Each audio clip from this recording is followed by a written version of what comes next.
A very good afternoon and welcome to your lunchtime news on MTV Sports. I'm Shanali De Silva. As always, let's start off with a look at your headlines.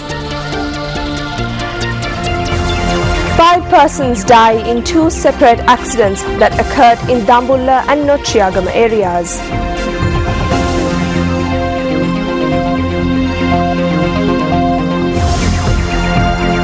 Complaints in relation to election violence rises to 427.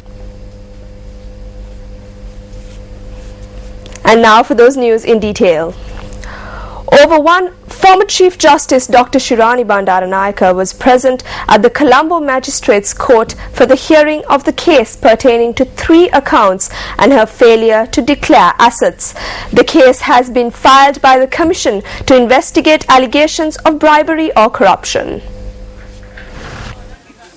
President's Counsel Nalin Laduahetti said that over 100 lawyers are representing the former Chief Justice in the case. President of the Bar Association of Sri Lanka, Attorney at Law Upulajaya Surya said that his organisation too is representing Dr. Shirani Bandaranayake in the case. Submitting facts on behalf of the complainant, senior lawyer Dilan Ratnayake said that since computer evidence is to be presented today, the charges pertaining to the former Chief Justice will not be announced today. Attorney at Law Nalin Laduahetti said that since Dr. Shirani Bandaranayake has been banned from travelling overseas by the Bribery Commission, his client will not leave the country without informing court. Taking the facts into consideration, Colombo Chief Magistrate Gihan Pilapitiya postponed the case to the 19th of February next year.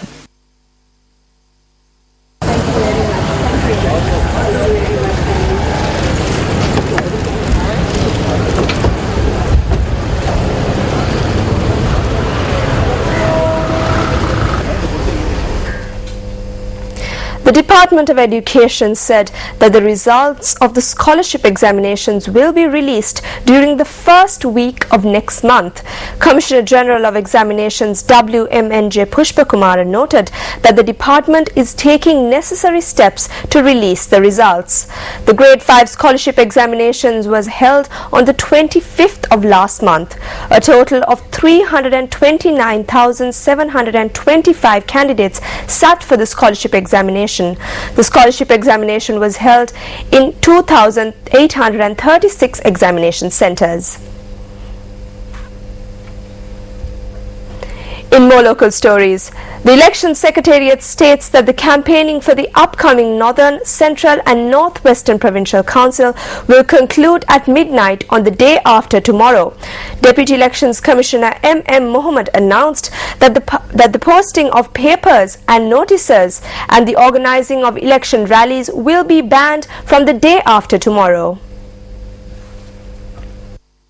දැනටමත් ප්‍රචාරක කටයුතු වල නිරත වී සිටින තරණ කරන දේශපාලන පක්ෂ හා ස්වාධීන කණ්ඩායම් All political parties and independent groups should conclude election campaigning activities from midnight of the 18th. Door-to-door visits, displaying of banners, posters, pictures, numbers and symbols and engaging in media campaigning will be a violation of election regulations under the Election Act.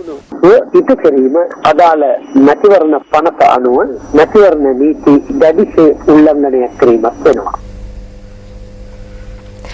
7 individuals died and 24 were injured in 6 separate road accidents that took place in various parts of the island. An accident was reported from the Nochiagama area which claimed the life of a father and daughter. This accident took place at around 3 this morning at the Andaravava junction on the Anuradhapura-Puttalam main road.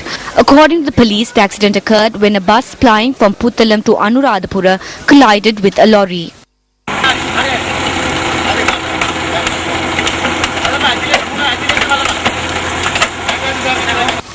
A 32-year-old man and his 4-year-old daughter who were travelling in the lorry lost their lives. His wives and an infant who were also travelling in the lorry were admitted to the Nochiagama hospital for treatment. The victims, who were residents of Negombo, were en route to Kopai. Meanwhile, 3 individuals, including a woman, were killed when a motorbike collided with a bus in Kandalama on the Dambula-Bakamuna main road. The accident took place at around 10:30 last night, and the police say that all 3 individuals travelling on the motorbike died in the accident.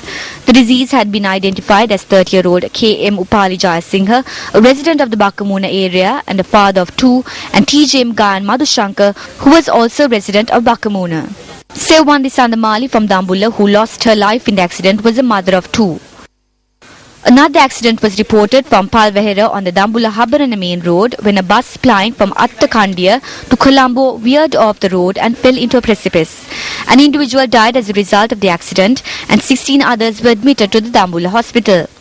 Meanwhile, an individual lost his life when a motorbike collided with a lorry this morning in the Ibbankatuwe area on the Dambulla-Galwala main road.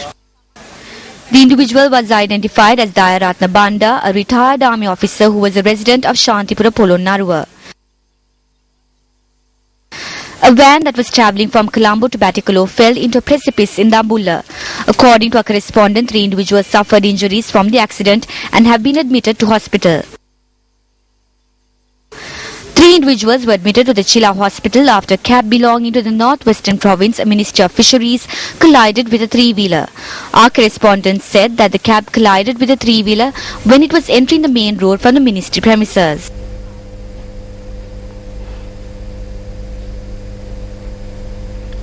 Deputy Minister of Finance and Planning, Senior Minister Dr. Sarath Amunagama says that individuals who receive benefits will forget those who gave it to them. He made this statement during an event held in Katugastota in Kandy yesterday.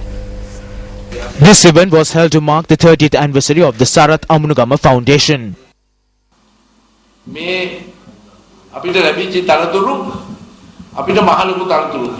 The titles we received were from all of you. If you received one title, we owe it to 1,000 people. That is our policy. Those who receive benefits should work for 1,000 others because they are in debt to these people. That is the problem in our country. People take the benefits but forget who gave them the benefits.